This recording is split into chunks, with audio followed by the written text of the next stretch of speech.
Hi Roanoke, I'm Christina Gurnett and I'm the Marketing Director here at the Roanoke Regional Small Business Development Center.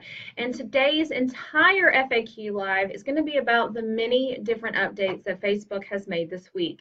Some of these were announced officially by TechCrunch and Wired and Entrepreneur.com 2 days ago. So I wanted to make sure that you're up to date with these. Some are really cool and some are just tiny little addendums. Also, a really great podcast that you guys should be watching that you should listen to a little bit later after you watch this, and I'll link to it on our Facebook. So without further ado, one of the coolest things that's going on right now is Facebook has added trending stories. They added it, it's been around for a little bit, and there was a bit of a problem with it. They got a lot of criticism because there were people saying that they were using the different trending articles that were coming up, that they were hand picking them to kind of make sure that the narrative of their politics and their views was being represented versus others in the trending stories. They said that they did a full investigation and did not find anything that felt the same way. They didn't have the same findings. So what they decided to do instead, which I think is actually a really cool idea, is they have used the same format that they have for carousel ads. They've now done that and added that into the trending stories. So based on one specific idea or keyword, you're actually going to see multiple stories, multiple articles that kind of run in that same vein, which is very cool. And it also gives an opportunity for multiple articles from multiple news venues to be able to be found. Obviously, Entrepreneur.com, Forbes, TechCrunch, Wired, a lot of those other ones, those are very well known. But for the smaller agencies, for the smaller news organizations, this might be a really cool way for them to be discovered. Another cool thing that they just started was now you can actually invite people to be a part of your live stream. So right now it's just for phone, and technically it's just for iOS. So Android users, I'm so sorry, you're still going to have to wait. They have not announced a time for when this will happen, but if you, I haven't tried this yet, so feel free to test. But if you take your iPhone, and this will work in portrait or landscape, what you're going to do is you're going to start a normal live. I'm on my laptop, so I can't really test now. But what you will do is you will swipe to the left, and it will say if you swipe left, you'll be able to see the live viewers. And then once you see the person, if they have a mentions account, if they are able to, if you're able to see them, you can click on them, and it will give you the option to invite them to Facebook Live. And then when you invite them and they accept, they will pop up depending on if it's landscape or portrait, where it's going to be. Obviously, if it's in portrait, you're going to see a small box above your head where kind of like a Skype situation or a FaceTime situation. However, otherwise, you can actually do a split screen, which is very cool. So if you're doing it in landscape. So they have been showing that. A lot of the public figures and influencers that Facebook really likes, they've been using that for probably, I'd say, the last 2 months. And so they finally got all the bugs out and they're rolling that out to us. Like I said, right now it's just for iPhone users. But iOS, they have not, Android, they have not selected a date yet. So there is that. The other thing to think about that's really interesting is Mark Zuckerberg just did a podcast with Reid Hoffman, who does Master of Scale. And he was kind of doing his idea of what helped Facebook grow. What did they do well? What did they not do well? And what are they currently doing in order to enhance growth? And the one thing that was really cool was he said that his team runs over 10,000 different versions of Facebook a day. That's a lot of testing. So they said that he said that there are different engineers, and what they can do is make tiny little minute or larger changes, and then they can launch those different versions of Facebook out.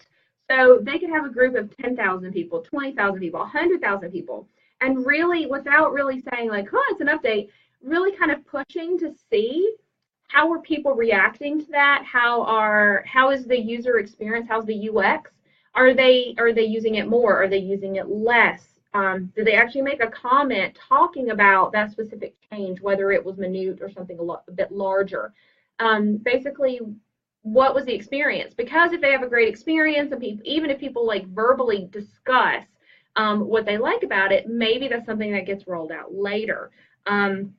So that sort of testing, if you don't really think about anything else, like I've talked about in the past, is testing is the most important thing about marketing. You need to know what works and what doesn't work, and you don't know what you don't know. You have to test and see what's out there. I could love something, but I'm not going to know if it's a quality product until I put it out into the audience's hands and see what happens.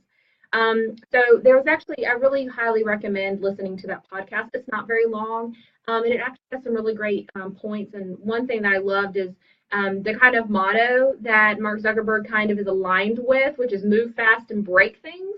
This kind of idea, especially for entrepreneurs, that they're going out there and they're moving quickly to try to get things going.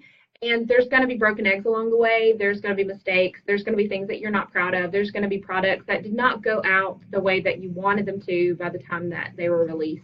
But there is a really great quote that Reid Hoffman-Agreed talked about in the podcast, and I just want to read this verbatim because I don't want to mess it up. I think it's really on point for our entrepreneur community out there. And he said, the way for most entrepreneurs to create a great product is through a tight feedback loop with real customers using a real product. So like we've said before with testing, you can put it out in different groups and everything else, but you need a real customer to really focus and use that product.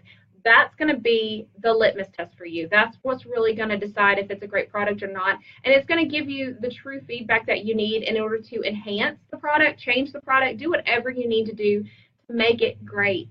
So like I said, testing is crucial, and they definitely believe that. 10,000 different Facebook feeds, engineers testing all sorts of different options for your own individual Facebook.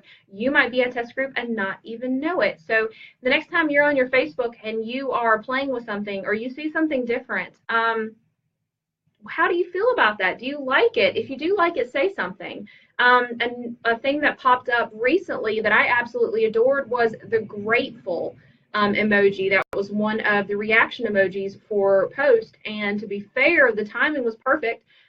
It came around the time that they had one of their very own speaking at the Virginia Tech commencement, and her entire message was about finding your gratitude. And then you have Mother's Day soon after that. So you have this flower icon that's no longer there. And if anyone at Facebook is watching this, which you're not, but if you are, bring back the grateful emoji. I absolutely loved it, and I know I'm not alone. I would love for us to be able to show gratitude instead of anger and hatred and all this other stuff on Facebook. Bring back the grateful. Bring back the flower. I would love it. So do you have any updates that you wish would be made to Facebook? Do you have any changes that they've made recently that you absolutely love, that you absolutely hate? We would love to hear your comments. How is your UX, your user experience with Facebook? Are these too many changes, too many updates? We want to hear your thoughts.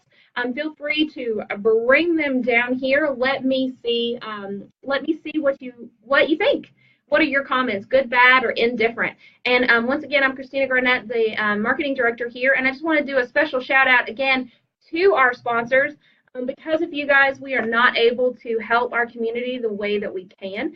If you have a business that you've already started, or you have an idea and you'd like to start a business, we would love to help you. We have free and confidential counseling. You can go and learn more about our services at www.roanoke smallbusiness.org. And until then, I will see you next Thursday. Bye, guys.